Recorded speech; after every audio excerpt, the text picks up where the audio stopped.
भद्रं कर्णेभिः शृणुयाम देवाः भद्रं पश्येमाक्षभिर्यजत्राः स्थिरैरङ्गैस्तुष्टुवागुंसस्तनूभिः व्यशेम देवहितं यदायुः स्वस्ति न इन्द्रो वृद्धश्रवाः स्वस्ति नः पूषा विश्ववेदाः स्वस्ति नस्तार्क्ष्यो अरिष्टनेमिः स्वस्ति नो बृहस्पतिर्दधातु ॐ शान्ति शान्ति शान्तिः। श्रुतिस्मृतिपुराणानाम् आलयं करुणालयं नमामि भगवत्पादं शङ्करं लोकशङ्करं शङ्कराचार्यं केशवं बादरायणं सूत्रभाष्यकृतौ वन्दे भगवन्तौ पुनः पुनः। ईश्वरो गुरुरात्मेति मूर्तिभेदविभागिने व्योमवद्व्याप्तदेहाय दक्षिणामूर्तये नमः। प्रज्ञानां सुप्रधानै स्थिरचरनिकलव्यापितिव्याप्यलोकान् भुक्त्वा भोगान् सविष्टान् पुनरपि तृष्णोत् भासितान् कामजन्यान् पीत्वा सर्वान् विशेषान् स्वपिति मधुरभुं मायया भोजयन्नः मायासंख्या तुरीयं परममृतमजं ब्रह्म यत्तन्नतोऽस्मि। यो विश्वात्मा विविधविषयान् प्राच्यभोगान् सविष्टान् पश्चाच्चान्यान् त्वमतिविभवान् ज्योतिषास्त्रेण सूक्ष्मान् देशान् पुनरपि शनैः स्वात्मनि स्थापयित्वा स्थित्वा सर्वान् विशेषान् विगतगुणगण आत्मसौ न तुरीयः।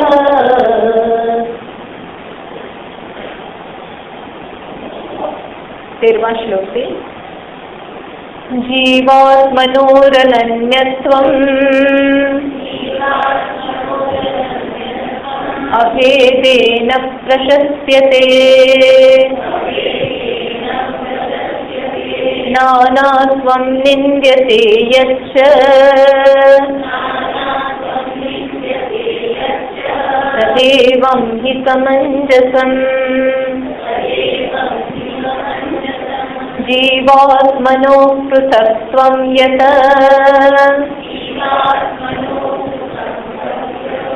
प्रागुत्पत्ते प्रकीर्तितम् भविष्यद्वृत्त्या गौणं तत् मुख्यत्वं हि न युज्यते। तो गौडपादाचार्य जी कहते कि जीवात्मनोः अनन्यत्वं अभेदेन प्रशस्यते। શાસ્ત્રમાં જીવ અને પરમાત્મા જીવ અને બ્રહ્મના ઐક્યની પ્રશંસા કરશે એની પ્રશંસા કરવામાં આવી છે। બંને એક છે, જીવ બ્રહ્મ ઐક્ય એ શાસ્ત્રનું મુખ્ય પ્રયોજન એક જ વસ્તુ છે। શાસ્ત્રમાં એક જ વસ્તુ કહેવાની છે પહેલેથી છેલ્લે સુધી। આટલું મોટું શાસ્ત્ર જે છે વેદ એનું એક જ તાત્પર્ય આગળ પાછળ ગમે તેમ કરી એને ત્યાં જ લઈ જવાનું. ક્યાં? તો કે અદ્વૈત, જીવ બ્રહ્મ એક છે. એટલે ભાષ્યકારે એક ઉપદેશ શાસ્ત્રી નામનો એમનો ગ્રંથ છે, એમાં 1000 શ્લોકોમાં આ વસ્તુ કીધી છે અને સાથે એક શ્લોકમાં પણ કીધી છે આ જ વસ્તુ. શું છે કે જીવ અને બ્રહ્મ એક છે. જીવો બ્રહ્મૈવના પરઃ, જીવ અને બ્રહ્મ અલગ નથી. બ્રહ્મ સત્યમ જગત મિથ્યા, બ્રહ્મ સત્ય છે અને જગત એટલે જીવ પણ, આ બધું દ્વૈત પણ બધું મિથ્યા છે. જીવો બ્રહ્મૈવ ન પરઃ, જીવ અને બ્રહ્મ અલગ નથી જરાય. એમણે એક શ્લોકમાં પણ આ એક જ વસ્તુ કીધી. અર્થાત અને આની સતત પ્રશંસા છે, સતત આ જ વસ્તુની એના વખાણ કર્યા કરે. માટે જે શાણા લોકો છે એ સમજી જાય કે શાસ્ત્રનું તાત્પર્ય છે, માં છે, શું કરાવવા આપણી પાસે ઈચ્છી રહી છે અથવા શું સંદેશ આપણને આપે છે. અને સાથે સાથે આ સંદેશ પણ આપ્યા કરે. શું આપ્યા કરે? નાનાત્વ નિંદ્યતે, દ્વૈતની દ્રષ્ટિની નિંદા કરે છે. જો દ્વૈતનો આપણને અનુભવ થાય છે, અનુભવ નથી થતો પણ દ્વૈતમાં જ આપણે માનીએ છીએ, બધું અલગ અલગ છે એવું જ આપણી અત્યારે પ્રાકૃત કે અત્યારની આપણી આવી દ્રષ્ટિ છે. તો એની શું કરે છે? શાસ્ત્ર જે આપણને પ્રત્યક્ષ દેખાય છે, જે બધું અલગ અલગ લાગી રહ્યું છે, એની સતત નિંદા કર્યા કરે.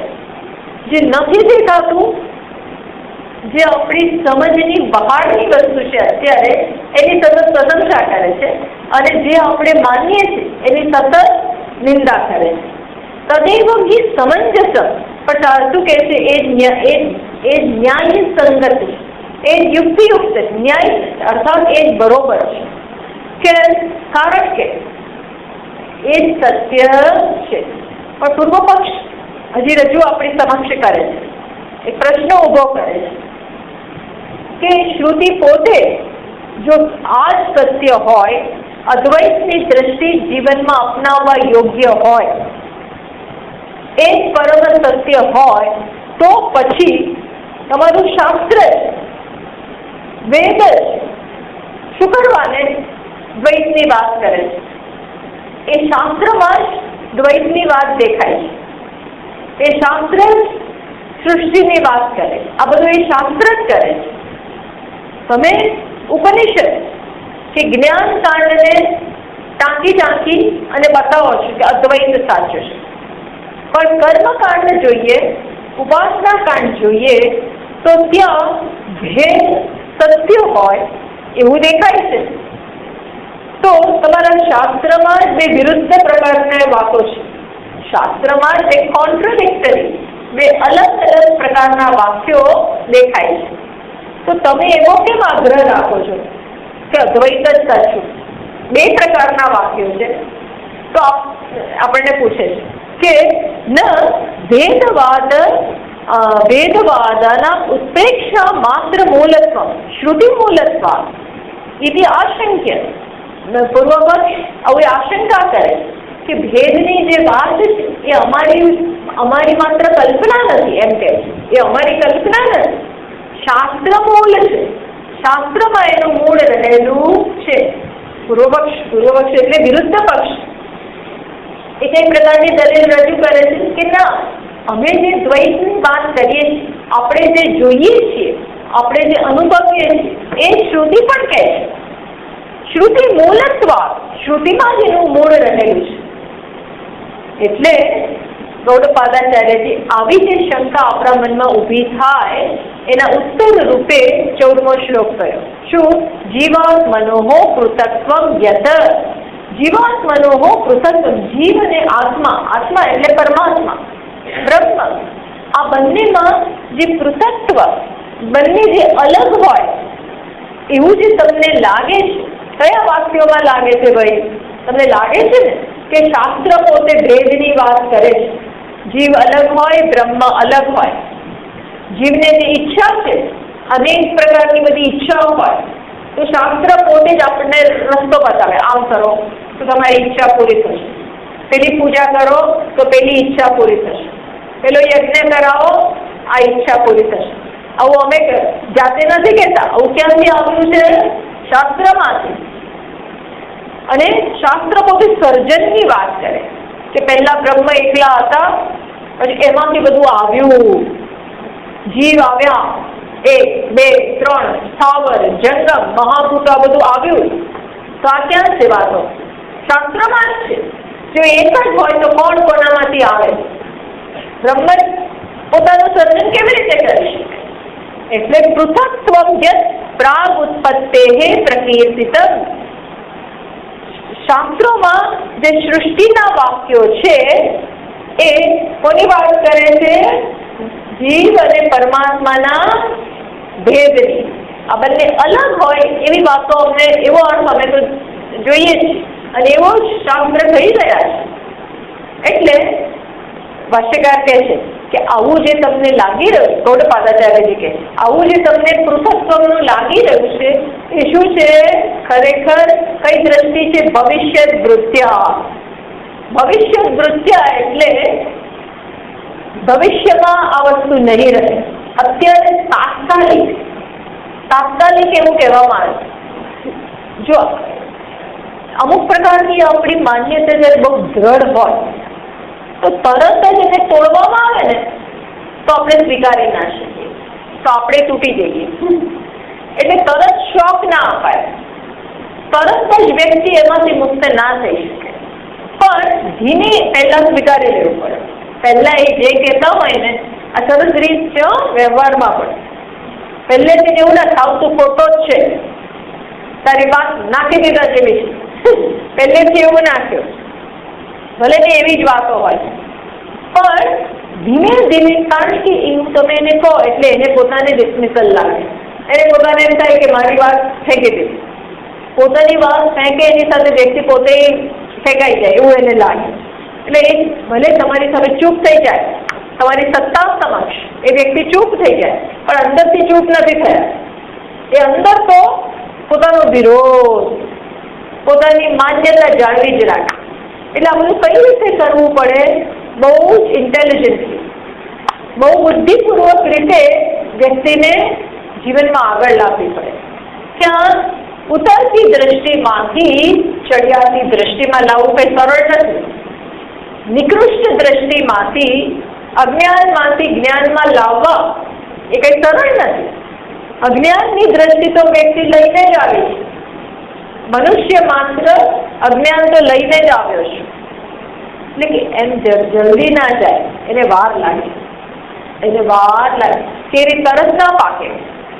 આખું વર્ષ જાય, બધી સિઝનની અસર થાય, તડકો લાગે, વરસાદ પડે, બધું આખી સિઝન થાય આખું વર્ષ, ત્યારે પછી ફળ પાકે. પહેલા કાચું હોય, ખાટું હોય, થૂરું હોય, લીલું હોય, સમય જતા પાકે. એ ટ્રાન્સફોર્મેશન, એ આખું પરિવર્તન આવે. એ પરિવર્તન 1-2 દિવસમાં ના આવે. આમ ઇન્જેક્શન મારીને પેલું આજકાલ કરે એમાં કઈ રસ નથી હોતો.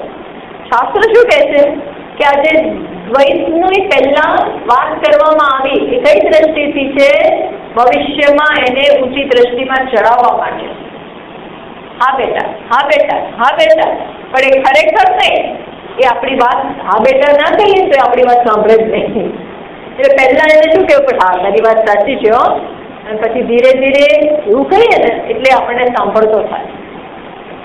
પછી ધીમે ધીમે પેલી વાત કરવાની તૈયાર થાય ત્યારે.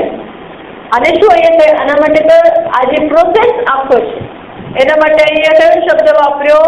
ભવિષ્ય વૃત્ત્યા. ભવિષ્ય વૃત્ત્યા, ભવિષ્યને ધ્યાનમાં રાખી, એટલે કે ભવિષ્યમાં એને શીખવાડવાનું છે એ માટે જ અત્યારે આવું કહેવામાં આવે છે. ભવિષ્ય વૃત્ત્યા ગૌણમ તથા. આ વાત તો શું છે? શાસ્ત્રનો મુખ્ય અર્થ છે નહીં. ગૌણમ એટલે શું? આ જે દ્વૈતની પ્રારંભમાં વાત થતી હોય કર્મકાંડમાં, અરણ્યકાંડમાં, એટલે કે ઉપાસનામાં, અને સર્જનની વાત થતી હોય. સર્જનની બહુ વાતો હોય છે શાસ્ત્રમાં. ઘણી વાર તો સર્જનની વાતથી જ ઉપનિષદ શરૂ થાય, સર્જનથી શરૂ થાય. તો ક્યાં એ અદ્વૈતની દ્રષ્ટિ અને ક્યાં સર્જનની વાતો? આ બે ક્યાંય મેળ પડતો નથી.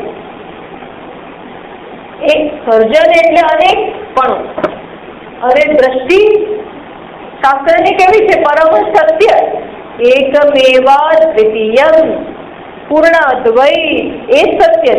તો આમે તો ક્યાંય મેચ નથી થતું. તો શું કે છે? એ સર્જનની વાત છે એ પ્રાઇમરી છે. એ કેવી છે? ગૌણ છે, પછી ફેંકી દેવામાં આવશે. તૈયાર થાય ત્યારે મુખ્યત્વમ હિ ન યુજ્યતે, એ મુખ્ય નથી. મુખ્ય એટલે અલ્ટિમેટ, મુખ્ય એટલે એનું અંત તો તત્વ કે અંતિમ તાત્પર્ય છે નહીં, માત્ર ગૌણ તાત્પર્ય. એક સેકન્ડરી તાત્પર્ય અને મેઇન તાત્પર્ય, આ બે વસ્તુ હોય. પહેલા એક જ પ્રકાર બાળક હોય ત્યારે અમુક રીતે એક વસ્તુ સમજાવાય અને મોટો થાય ત્યારે એ જ વસ્તુ જુદી રીતે સમજાવાય. કે માને આવું કીધું. એક આપણા ઘરે 5 વર્ષનું બાળક હોય અને બીજો 15 વર્ષનો હોય. બંનેને એક જ વસ્તુ જુદી રીતે કહેવાય. એક જ વસ્તુ બંનેને જુદી રીતે કહેવાય. પહેલો જુદી રીતે સમજી શકે એમ છે, જ્યારે આ સમજી શકે એમ છે નહીં. આ 5 વર્ષનો 15 વર્ષનો થશે એટલે એને પણ એ જ વાત કહેવામાં આવશે. પણ માએ તો બંનેને જવાબ આપવાના છે. પિતા હોય એ 5 વર્ષનું બાળક હોય એને પણ વરસાદ કેમ પડે એની વાત કરે અને 15 વર્ષના ને વાત કરે. તો 5ના ને 15ના જેવી જવાબ ના અપાય અને 15 વર્ષના ને 5 વર્ષના ને કહેતા એવો જવાબ ના અપાય. આ સમજવું પડે. કોને ઉદ્દેશીને અન્ડરસ્ટેન્ડ, કોને ઉદ્દેશીને કઈ વાત કરવામાં આવે. આ બહુ અલગ અલગ હોય છે. આ ના સમજીએ તો આપણે ઘણી વાર વ્યવહારમાં પણ આપણને ખોટું લાગી જતું હોય છે. વ્યવહારમાં પણ આને આમ કીધું, આને સાથે તો આવો વ્યવહાર તો બધું થતું હોય પણ વ્યક્તિઓ અલગ હોય છે. એટલે અલગ બધા સરખા નથી હોતા. બધાનું મેન્ટલ લેવલ, બધાનું મેન્ટલ લેવલ, બધાની આંતરિક સ્થિતિ, ડેવલપમેન્ટ, દરેક ડેવલપમેન્ટના ગ્રોથના વિકાસના જુદા જુદા તબક્કે ઊભા હોય છે. દરેક એક જ ક્લાસમાં પણ એવું બને, જરા જુદા જુદા તબક્કે ઊભા હોય. જો વ્યાવસાયિક અપરા વિદ્યા, એવી વિદ્યામાં પણ, ભૌતિક વિદ્યામાં પણ દરેકનું લેવલ અલગ હોય છે. બધા બધું સમજી શકે એવી તૈયારી નથી હોતી આંતરિક. તો પછી આધ્યાત્મિક વિષયમાં તો કેવી રીતે જ હોય? કોઈકે આ જન્મમાં જ શરૂ કર્યું હોય, કોઈકે 4-5 જન્મ પહેલા શરૂ કર્યું હોય અને કોઈકનો આ છેલ્લો જન્મ હોય એવી હોય, એવી એની તૈયારી થઈ ગઈ હોય. સુખદેવજીની વાત અલગ હોય, મીરાબાઈની વાત અલગ હોય, ઘણા. અને કોઈકે હજી પાપા પક્ષી હોય, હજી એકડો ભોગતા હોય. બધાને બધું સરખું ના કહેવાય. એટલે વેદ આ બધું ધ્યાનમાં રાખીને બોલે. એની પાસે કઈ બધા ઉત્તમ અધિકારીઓ ના હોય, એની પાસે બધા સરખા ના હોય. એની પાસે તો બાળક કઈ હોય, તે આગળ વધેલું હોય, તે જેનાથી આગળ વધે. આ બધાને જવાબ આપે છે, બધાને ખવડાવે છે, બધાને પીવડાવે છે, બધાનું પાલન પોષણ કરે, બધાને સમજાવે, બધાને એને મોટા કરવાના છે, બધાને મોક્ષ રૂપી પુરુષાર્થ સુધી લઈ જવાના. પણ ફટાક કરતું ના જાય બધા. એટલે એને એ પ્રમાણે જવાબ અપાય. એ પ્રમાણે, એ દ્રષ્ટિએ ગૌડપાદાચાર્યજી કહ્યું કે દ્વૈત, કારણ કે પેલા વિરોધ કરે. દ્વૈત તો તમારા ઉપનિષદમાં દેખાય છે, વેદમાં દેખાય છે. ઉપનિષદમાં નહીં, વેદમાં દ્વૈતની વાતો છે. કર્મકાંડમાં સર્જનની વાતો છે. સર્જનની વાત તો જ્ઞાનકાંડમાં જ છે. જે જ્ઞાનકાંડ એકત્વની વાત કરે છે ત્યાં જ કઈ વાત છે? સર્જન. અને સર્જન એટલે શું? પરમાત્માએ પોતાનામાંથી જીવને બનાવ્યું. ભૂત બનાવ્યા, આ બધું બનાવ્યું એટલે એ તો અલગ તો થઈ જ ગયું ને. તો જે જ્ઞાન કાંડ એક બાજુ સંપૂર્ણ ઐક્યની વાત કરે છે. એક જ્ઞાન કાંડમાં શરૂઆત ઘણીવાર કેવી રીતે હોય છે? સૃષ્ટિની વાત. આ કેવી રીતે મેળ બેસાડો? એટલે એ લોકો એવો વિરોધ કર્યો કે દ્વૈતની દ્રષ્ટિ સાચી છે, તમે થાય કે ના એ જ સાચું છે. તમારા ઉપનિષદમાં એ દેખાય છે અને વેદમાં તો બધે જ દેખાય છે. એટલે આપણે સ્ટેટમેન્ટ કર્યું, ભાષ્યકારે ગૌડપાદાચાર્ય, ભવિષ્ય વૃત્ત્યા ગૌણ, આ ગૌણ વાત છે. મુખ્ય શું છે? અલગ વસ્તુ છે. મુખ્યત્વમ યુજ્યતે. આ સર્જનની વાત, દ્વૈતની વાત, આ બધી છે જે મુખ્ય નથી, એ અંતિમ તાત્પર્ય નથી. એ કેવું છે? ગૌણ. ગૌણ દ્રષ્ટિએ કહેવાય, પછી ફેંકી દેવા. એ તૈયાર થાય એટલે એ પોતે જ ફેંકી દે. તૈયારી માટે જ ભવિષ્ય વૃત્ત્યા, એવું આ મંત્રનો અને શ્લોકનો અર્થ થાય છે. હવે જો આપણે વાંચીએ, નનું એ જ કહ્યું, શ્રુત્યાપી જીવ પરમાત્મનો પૃથક્ત્વ યત પ્રાગુત્પત્તે. ઉત્પત્તિ અર્થ ઉપનિષદ વાક્ય. ભાષ્યકાર ઉત્પત્તિનો અર્થ શું કરે? પૂર્વ પક્ષ કહે છે કે તમારી શ્રુતિમાં જ આ બંને ભેદ દેખાય છે અને ઉપનિષદ વાક્યમાં, ઉપનિષદના વાક્યોમાં દેખાય છે, બીજે ક્યાંય નહીં. ઉપનિષદના વાક્યોમાં. કેવા વાક્યોમાં? તો શું કહે છે? કર્મકાંડમાં. જો ગીતામાં પણ, એક જ ગીતામાં ત્રીજા અધ્યાયમાં, બીજા અધ્યાયમાં અને આખી ગીતામાં કર્મકાંડ એટલે શું? કર્મ તમારી સામે ધ્યેય પ્રસ્તુત કરે છે. આ કરો તો પેલું મળે. જો એ લખ્યું છે ચિત્રયા, વેદમાં આવા વાક્યો મળી આવે છે. ચિત્રયા યજે પશુ કામ, જેને પશુની ઈચ્છા હોય. જૂના જમાનામાં બધી પશુ એ જ સંપત્તિ હતી ને, કેટલ એ સંપત્તિ હતી. તો ત્યારે એ ધન મેળવવા માટે કયો યાગ કરવો? તો શાસ્ત્ર જ આપણને દ્વાર બતાવે. કયો યાગ કરો? ચિત્રયા એવો યાગ હશે. કાર્યરીર્યા યજે વૃષ્ટિ કામ, વરસાદની ઈચ્છા હોય. અને આપણો દેશ તો ખેતી પ્રધાન દેશ છે, એટલે વરસાદ ન પડે તો બધું ખલાસ થઈ જાય. એટલે વૃષ્ટિ આવે એવી ઈચ્છા હોય તો વેદમાં કેવા વાક્યો છે? કારીર્યા યજે, કારીર્યા યજે, કારીરી નામનો યાગ એ કરો એટલે વરસાદ પડે. અર્થાત તમે સમજો, જે પ્રત્યેક મનુષ્યની અનેક કામનાઓ છે. અનેકશ કામ ભેદતઃ. દરેક વ્યક્તિને જ્ઞાન ન હોય ત્યારે કામનાઓ છે. કેવી કામના? ઇદમ કામ, અદમ કામ. કોઈને આ ઈચ્છા હોય, કોઈને પેલી ઈચ્છા હોય, કોઈને સ્વર્ગની ઈચ્છા હોય, કોઈને ધનની ઈચ્છા હોય, કોઈને પુત્રની ઈચ્છા હોય. અનેક ઈચ્છાઓ છે.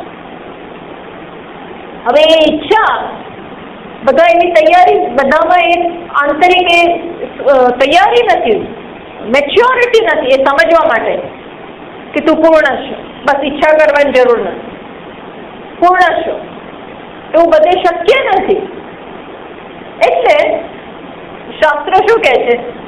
કર્મકાંડનું આપણને સ્થાન બતાવે છે ગૌડપાદાચાર્ય કે પહેલેથી એને એમ ના કહેવાય કે તારે કંઈ બનવાની જરૂર જ નથી.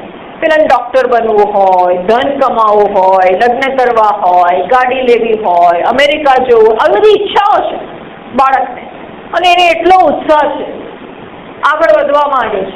બધી આપણે શું કહીને કહીએ, હજી એ તૈયાર ના, એને તમારે કોઈ વૈરાગ્ય નથી, કશું બીજું છે જ નહીં, અને એને આપણે કહીએ શું જરૂર છે આ બધાને? આ બધાને શું જરૂર છે? ભગવાનનું નામ લે, ભણવાની શું જરૂર છે? અમેરિકા જવાની શું જરૂર છે? કમાવાની શું જરૂર છે? હવે તમે એનું શું થાય વિચાર કરો. આ તો એને તમે મદદ કરવાને બદલે તમે એને શ્રાપ આપો છો. આ તો તમે એને અયોગ્ય સમયે, કોણ સમયે આવા ઉપદેશ ના અપાય. ન બુદ્ધિ ભેદમ જનયે, ભગવાન કહે છે ગીતા, ન બુદ્ધિ ભેદમ જનયે અજ્ઞાન કર્મ સંગીના, જેને કર્મ અને એના ફળમાં આસક્તિ છે, જેને હજી મેળવવું છે, જેને વૈરાગ્ય નથી, ઈચ્છાઓ છે, ભલે ઈચ્છા કઈ ગુનો નથી ભાઈ, ઈચ્છા હોવી એ કઈ ગુનો નથી કોઈનો, એ નેચરલ વસ્તુ છે. પૂર્ણતાના જ્ઞાનમાં પૂર્ણતા અંદર દેખાય, અનુભવાય, એ મારું સ્વરૂપ છે એવું જ્ઞાન ન થાય ત્યાં સુધી કામના હોય જ, ભલે ને એને તરત ફેંકી ના શકાય. આપણે કેમ સ્વિચ આમ ખોલીએ બંધ એવું નથી. આ એ સ્થિતિ ન આવે ત્યાં સુધી, સ્થિતિ એટલે જ્ઞાન ન થાય ત્યાં સુધી એ વેદ એટલું બધું ઇન્ટેલિજન્ટ છે કે પહેલા એની કામનાઓ પૂરી કરાવડાવે. એ જેમ કે જા પેલો યજ્ઞ કર, જા પેલા ત્યાં ભણવા જા, જા તું અમેરિકા જા, ભણ, પણ આટલું આટલું કરવાનું, આ રીતે કરવાનું, આ કરવાનું. એ શું કરે છે? કર્મકાંડ કર્મમાં આપણને આખી જિંદગી ખૂટી રાખવા માટે નથી. એટલા માટે નથી કે તમે આખી જિંદગી એમાં પડ્યા છો, બંધનમાં પડ્યા, ઈચ્છા પૂરી કર્યા, એક પૂરી કરી બીજી જન્મે, બીજી પૂરી કરે ત્રીજી જન્મે, આ સર્કલમાં મેરી ગો રાઉન્ડ. એના માટે નથી. એ શેના માટે છે?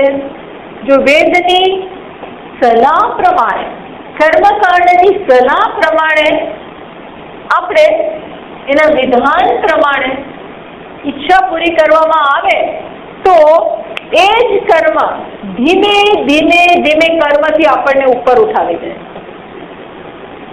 જેમ એક કાંટાથી બીજો કાંટો નીકળે, પગમાં કાંટો વાગી ગયો હોય ને, હવે કેવી રીતે કાઢવા? એ દેખાતોય નથી, આપણને દેખાય નહીં. હવે શું કરો તમે બીજી કાંટો એટલે સોઈ લો, તો એટલે કાંટો ને બીજું શું, અને એનાથી આજુબાજુનો ખોતરો, અને પછી પેલો અંદર જે ખૂટી ગયો છે અંદર એને આમ બહાર કાઢો. આ એક કર્મથી એવી રીતે કરાવડાવે કે આ નિકૃષ્ટ કર્મમાંથી આપણે બહાર આવી જઈએ.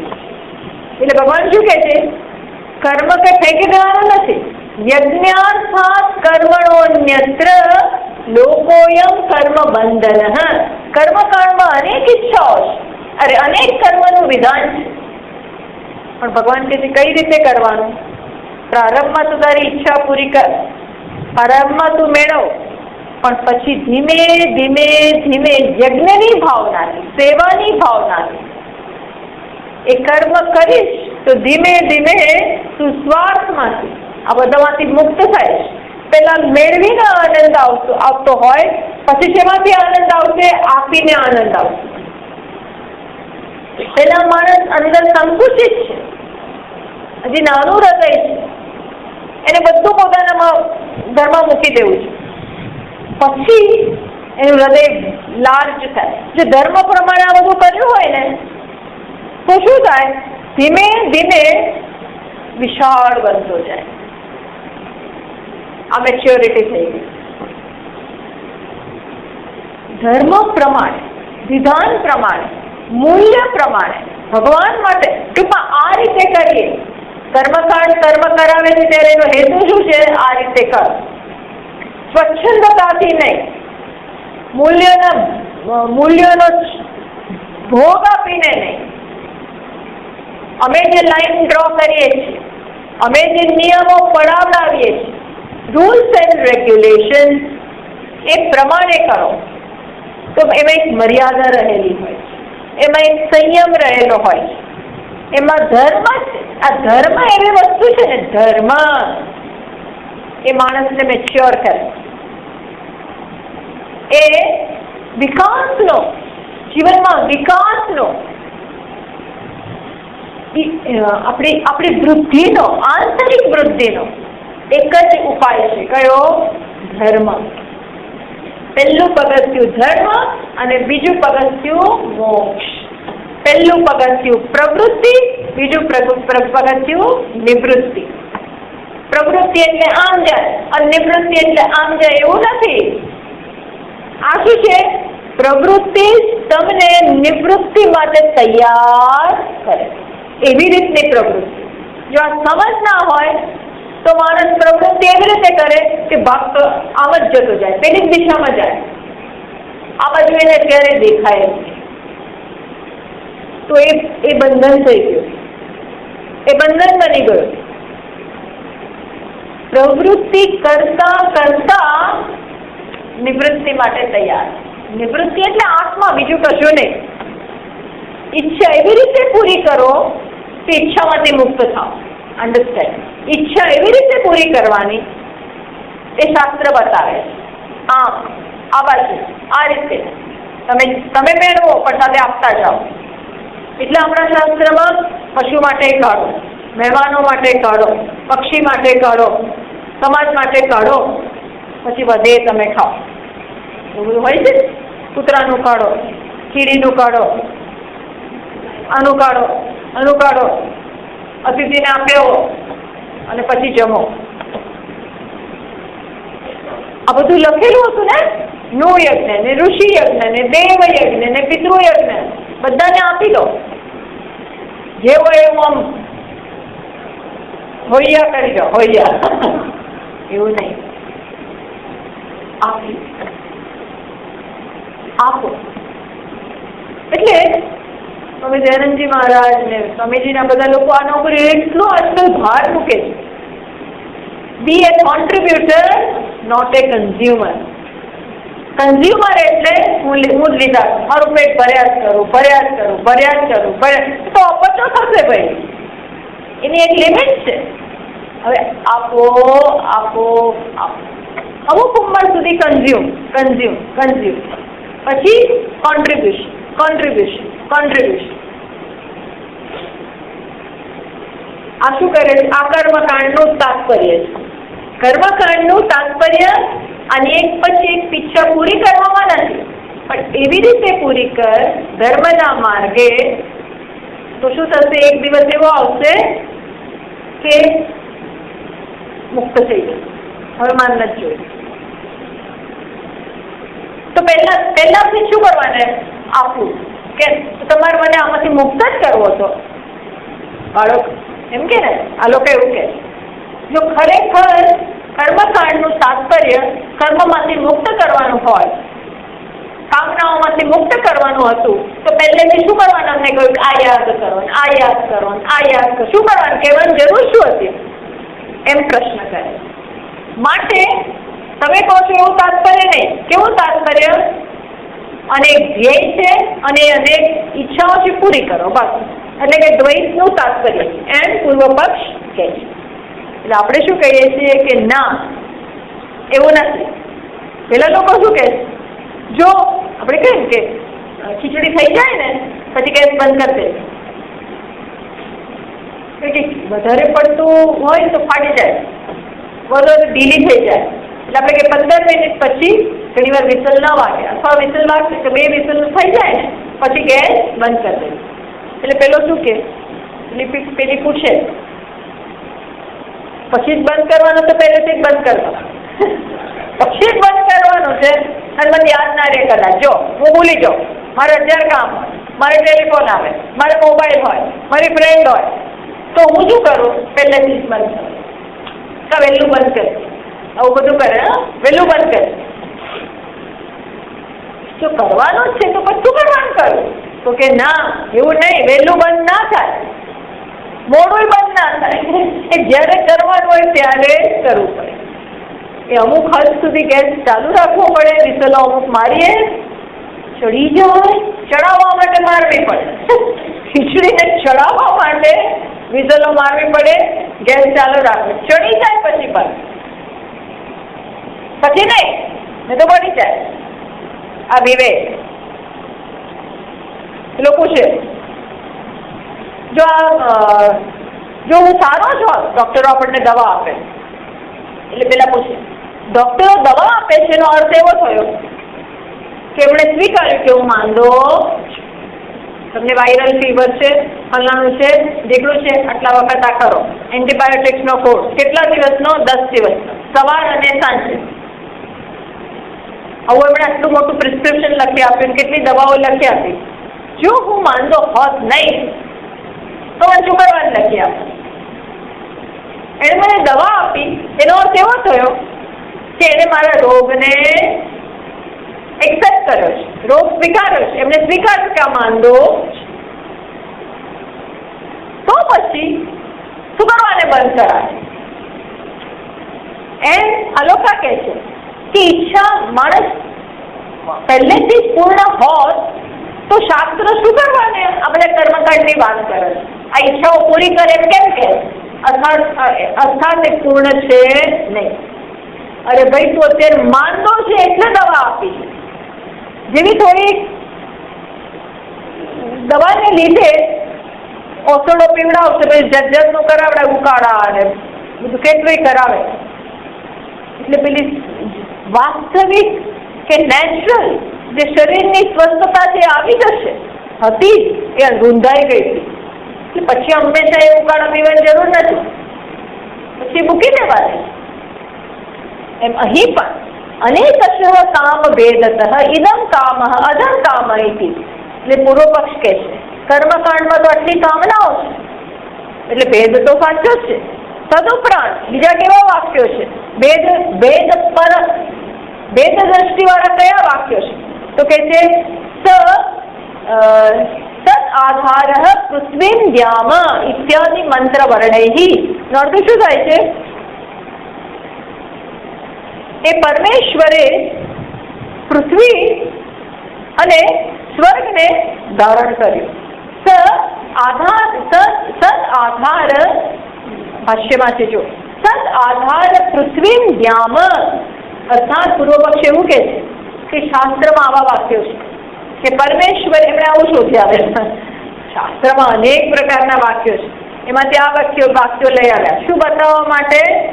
કે તમારા શાસ્ત્રમાં કર્મકાંડમાં કામનાઓ પૂરી કરવા માટેના સાધન બતાવ્યા છે, અને બીજા પાર્ટમાં શું બતાવ્યું છે કે એ પરમેશ્વરે પૃથ્વીને ધારણ કરી, એ પરમેશ્વરે સ્વર્ગને ધારણ કર્યું. અર્થાત પરમેશ્વર જુદા અને જેને ધારણ કરે છે એ પણ વસ્તુ જુદી.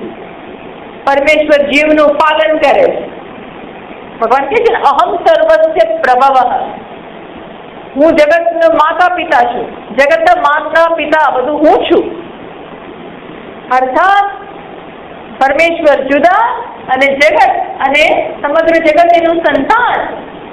તો આ શાસ્ત્રમાં ભેદની વાત છે. કર્મકાંડમાં અમુક પ્રકારના ભેદની વાત છે, જ્ઞાનકાંડમાં પણ ભેદની વાત છે.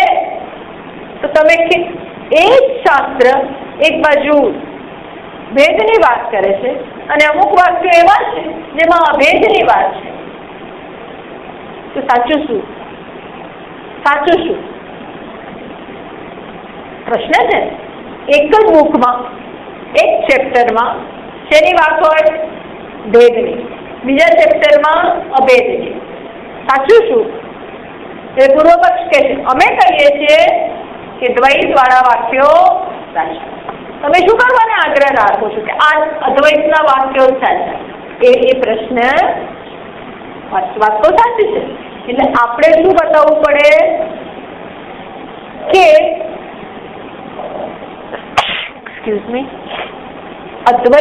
દ્વૈતના વાક્યો પણ ખરેખર દ્વૈત પરક છે નહીં. આપણો વર્ણન હવે શું પુરવાર કરવામાં છે વેદાંતનો? કે દ્વૈતની વાતો કરવા છતાં પણ એનું પ્રયોજન જેમાં છે એની ઈચ્છા પૂરી કરો, પણ જીવનમાં એક તબક્કો એવો આવશે પછી એને એમ થશે શેના માટે આ બધું કરવાનું? ક્યાં સુધી આમને આમ જ કરવાનું? આમને આમ જ જીવન ખલાસ કરી દેવાનું? અને કોઈ શાંતિ તો મળતી નથી, કોઈ અધૂરા શેના માટે? જો એને ધર્મના માર્ગે ચાલ્યો હશે, ધર્મ ભીરુ હશે, નિયમોનું પાલન કર્યું છે તો એને આ પ્રશ્ન આવીને ઊભો રહેશે. આ પ્રશ્ન, કારણ કે ધર્મ છે ને માણસની શુદ્ધિ કરતો જાય, શુદ્ધિ કરે, એટલે એને જીવનમાં આવી સૂક્ષ્મતા આવે છે. શું આવે? શેના માટે? ભલભલાના ભોગમાં રસ હોય, પણ ધર્મ એક એવી વસ્તુ છે જ્યારે એને એક દિવસ એવું થાય, બસ બહુ ભોગ બહુ કર્યું, હવે છોડો, હવે આ બધાને સોંપી દો, હવે આપણે ભગવાન ભજનમાં ટાઈમ આપો, એવું થાય જ. એટલે ભાષ્યકાર બ્રહ્મસૂત્રમાં પહેલું સૂત્ર શું છે? અથાતો બ્રહ્મ જિજ્ઞાસા. અથ બ્રહ્મ જિજ્ઞાસા. અથ એટલે ત્યાર પછી. ત્યાર પછી એટલે શું? અથ એટલે શું? ત્યાર પછી. ત્યાર પછી એટલે શું ભાઈ? ત્યાર પછી એટલે ધર્મ પ્રમાણે જીવ્યા, અર્થકામ મેળવ્યા. હવે બ્રહ્મ જિજ્ઞાસા કરવી જોઈએ ને એની જાતે જન્મે, કરવી જોઈએ ને એની જાતે જન્મે જ. એ જીવનની સમર્થા છે કે એક દિવસ આવી ઈચ્છા થાય કે હવે મારે જાણવું છે, બહુ મેળવ્યું. આ થાય એ જીવનની, શાસ્ત્ર આવું ઈચ્છે છે કે આપણા જીવનમાં એક તબક્કો, એક પોઈન્ટ આવો આવીને ઊભો રહે. તે એમનું ઉપરથી દ્વૈતની વાત કરતા હોવા છતાં, સર્જનની વાત કરતા હોવા છતાં, કામના પૂરી કરતા હોવા છતાં એનું ઇન્ટેન્શન શું છે?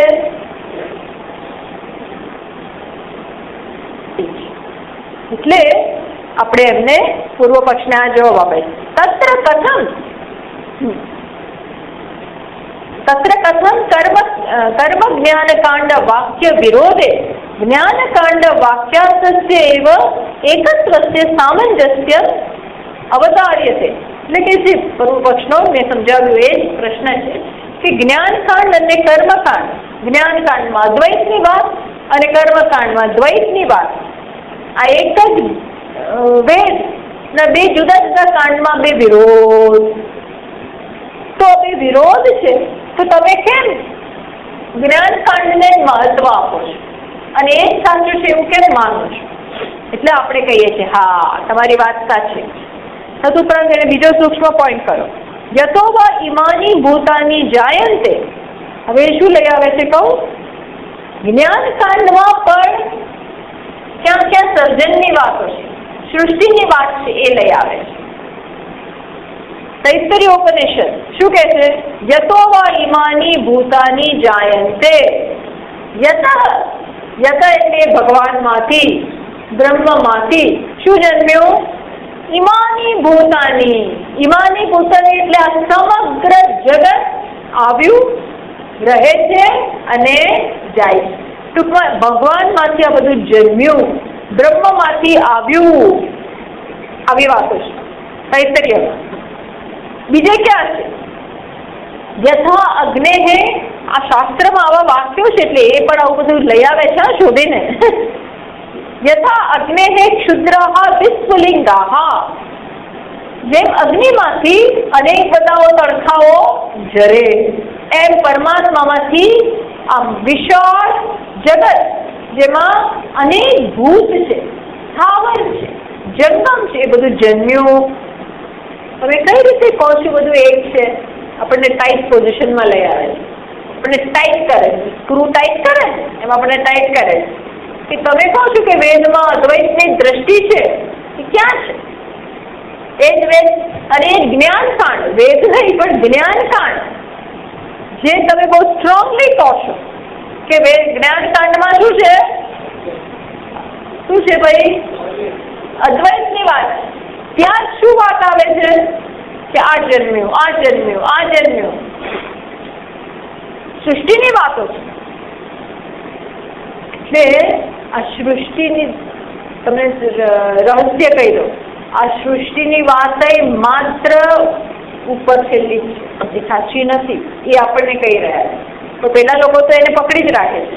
એટલે ક્યાં વાક્યો છે? તો કે આવા વાક્યો છે જે આપણે જોઈ ગયા. તૈત્તરીય ઉપનિષદનું વાક્ય તસ્માત વા એ તસ્માત આત્મનઃ આકાશઃ સંભૂતઃ, એ જ આત્મામાંથી આકાશ આવ્યું, વાયુ આવ્યો, અગ્નિ આવ્યો, જળ આવી, પૃથ્વી આવી, મનુષ્યો આવ્યા, અને આ બધું આવ્યું. એક પછી એક સર્જન થતું ગયું. જેમ સોનામાંથી લગડીમાંથી માળા બની, બુટ્ટી બની, ઝાંઝર બન્યા, અને એ પહેલા તાર બન્યો, પછી ચેઇન બની, પછી બધું ભેગું કર્યું, ચેઇન ને માળા ને બંગડી ને બુટ્ટી ને ઝાંઝર ને કંદોરો ને આહા કેટલું જ. ક્યાં અદ્વૈત ક્યાં? કેટલું બધું છે. એટલે તત્તેજઃ इत्यादि उत्पत्ति अर्थ उपनिषद वाक्येभ्यः प्राकृतत्वं कर्मकांडे प्रकीर्तितम्. એટલે ભાષ્યકાર શું કહે છે? આ બધી વસ્તુ ન પરમાર્થમ, આ શું છે? પારમાર્થિક સત્ય છે કે નહીં? આ બધી વાતો કેવી છે? પારમાર્થિક સત્ય. કેવી? પારમાર્થિક સત્ય નથી. આ કેવી છે? સેકન્ડરી, ગૌણ. ફોર ધ ટાઈમ બિંગ સ્વીકારે. હા ભાઈ, હા. અને સર્જનની વાત શેના માટે છે? ઐક્યનું જ્ઞાન કરાવવા માટે જ છે.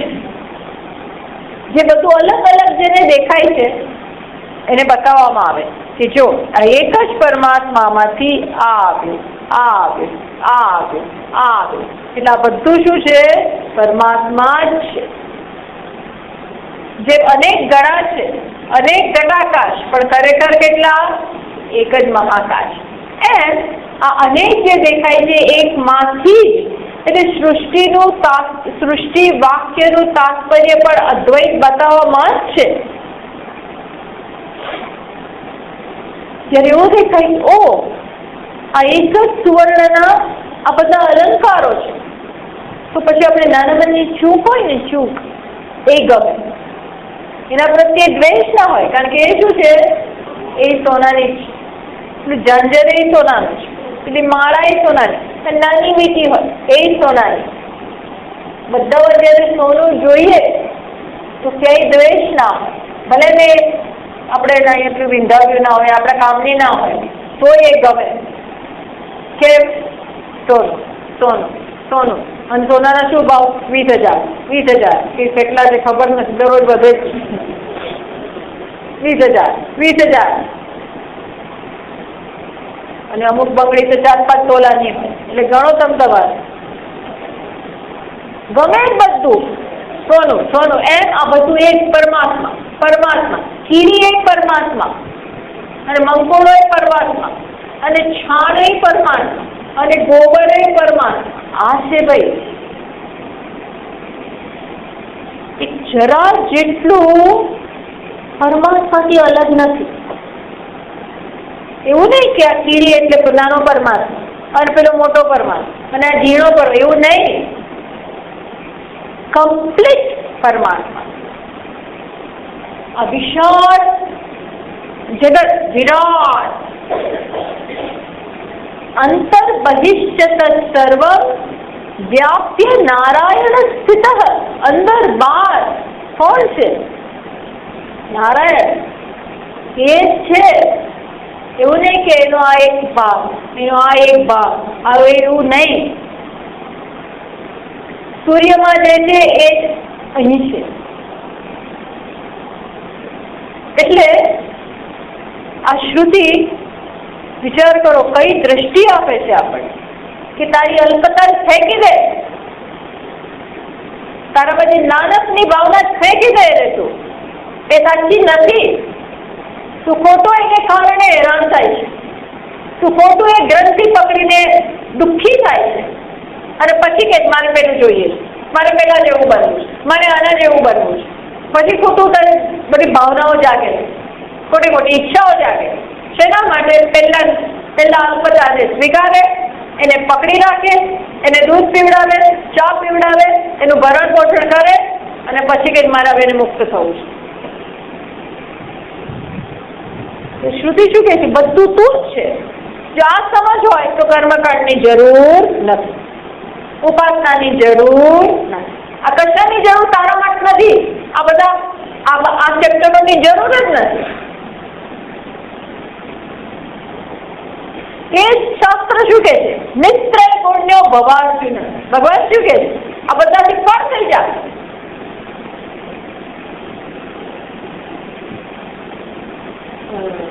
યામીમાં પુષ્પિતામ વાચન પ્રવદંતી અવિપશ્ચિત. વેદમાં અમુક ભાગ એવો છે તારા કામનો જ નથી. નિર્દ્વંદ્વ નિત્ય સત્વસ્થ નિર્યોગ ક્ષેમ આત્મવાન. તું વેદના આ ભાગમાં તારી કોઈ જરૂર નથી, તો મુક્ત થઈ જા, તત્વમાં સ્થાપિત થઈ જા. બોલો એ જ. એટલે એમાંથી ઉપર ઉઠ્યા પછી એની કઈ જરૂર જ નથી. ઉપર ઉઠવું પડે. કર્મથી ઉપર ઉઠો. ઉપાસનાથી ઉપર ઉઠી જાઓ. સોહમ ભાવેન પૂજયે. આપણે શું બોલીએ છીએ? હે ઈશ્વર, આ પૂજા કરું છું, પણ કઈ ભાવનાથી? હું ને તમે અલગ છો એ ભાવનાની પુષ્ટિ માટે નહીં, તમારી પાસે દરરોજ માગ્યા કરું એટલા માટે નહીં. શેના માટે? સોહમ ભાવેન સહ અહમ ઇતિ ભાવેન પૂજયે. પૂજા શરૂ કરીએ ત્યાર પહેલા આ કહી દેવાનું, આપણી ભાવના સ્પષ્ટ કરી દેવાની કે મારી અને તારી વચ્ચે જે ઐક્ય છે એ શીખવાડ, એ સમજાવો, એ હૃદયમાં ઉતારાવ. હું તને અલગ રાખીને પૂજા નથી કરવા માંગતો. અલગમાં તો દુઃખ જ છે. શાસ્ત્ર કઈ અલગ આપણને શીખવાડે એ અલગ તો મને એમનેમય આવડે છે. એ અલગની ભાવના તો એમનેમય છે. અને શાસ્ત્ર એ વસ્તુ કહેતી હોય તો શાસ્ત્રે આપ્યું શું? મને કહો, શાસ્ત્રે આપ્યું શું? જો મને એમને જ ખબર કે તમે અલગ, હું અલગ, આ અલગ, આ બધું અલગ, અને શાસ્ત્ર એ જ છે જુદા શબ્દોમાં, તો શાસ્ત્રે આપણને કીધું શું? નવું શું કીધું? એટલે એમને હું જ્ઞાની છું, એમને પણ જ્ઞાની છું એ બાબતમાં. જેમ પેલો આવું વાત કહેતા હતા કે આ માણસ ગુરુકુળમાં ગયો અને શું ભણ્યો? દ્વૈતનું ભણ્યા. ભગવાનનો હું અંશ છું. અને પેલો હજાર 12 વર્ષ ગુરુકુળમાં, 2 મિત્રો, એમાં એક હજાર નવો શબ્દ ના વાપરે, પણ ચલો એનું એક કામ છે. અને બીજો એનો મિત્ર ગુરુકુળમાં ભણવા ગયો અને આને આખી જિંદગી હજામત કર્યા કરે. અને પેલો ત્યારે અને હું અલગ અને ભગવાન અલગ, પણ મારે કમાવાનું છે, આવું એનું કામ છે અને આ બેની વિચારો છે. અને પેલો બહાર આવીને શું કહે છે? નારાયણ અને હું પણ અલગ જ છું. તો બંને તફાવત છે. What is the difference? શાસ્ત્રમાં શું હોવું જોઈએ? અપૂર્વતા. અપૂર્વતા એટલે હું જે નથી જાણતો કે જાણી શકું એમ છું નહીં. ઇન્દ્રિય ગોચર. જુઓ, ઐક્ય ઇન્દ્રિય ગોચર નથી. ઇન્દ્રિયો કે જો મને અલગ લાગે, આનો રંગ અલગ, મારો રંગ અલગ, ઇન્દ્રિયો ગોચર નથી. અને છતાં શાસ્ત્ર શું કહે છે? એટલે તો આપણે સમજી નથી શકતા. શાસ્ત્ર શું કહે છે? આ ભલે અલગ દેખાતું હોય પણ બંને એક જ મસાલો, બંને એક જ વસ્તુ. આ કેવું એ અપૂર્વતા છે શાસ્ત્રની. શાસ્ત્રનું પ્રામાણ્ય કેવા છે? અપૂર્વતા હોય તો જ. અપૂર્વતા એટલે સમથિંગ ડિફરન્ટ, યુનિક. એ શાસ્ત્ર કે મને ખબર જ હોય ને શાસ્ત્ર કે મારે ત્યાં 12 વર્ષ ગુરુકુળમાં જવાની જરૂર નથી, I can sit at home. એટલે આ રીતે ઉત્પત્તિની જે વાતો છે, સર્જનની જે વાતો છે, કર્મકાંડમાં જે અનેક ધ્યેય બતાવે છે, એ બધું શું છે? ગૌણ, મુખ્ય છે નહીં, તૈયારી રૂપે છે. એ તૈયાર થાય એટલે એની જાતે આ બધું ખરી પડશે. આ સાધન છે, સાધ્ય નથી. આ બધી સાધન છે ને ઉપર ઉઠાવવા માટે, ત્યાં રાખવા માટે જોઈએ. ઓમ પૂર્ણમદં પૂર્ણમિદં પૂર્ણાત પૂર્ણમુદચ્યતે પૂર્ણસ્ય પૂર્ણમાદાય પૂર્ણમેવાવશિષ્યતે. वशिष्यते।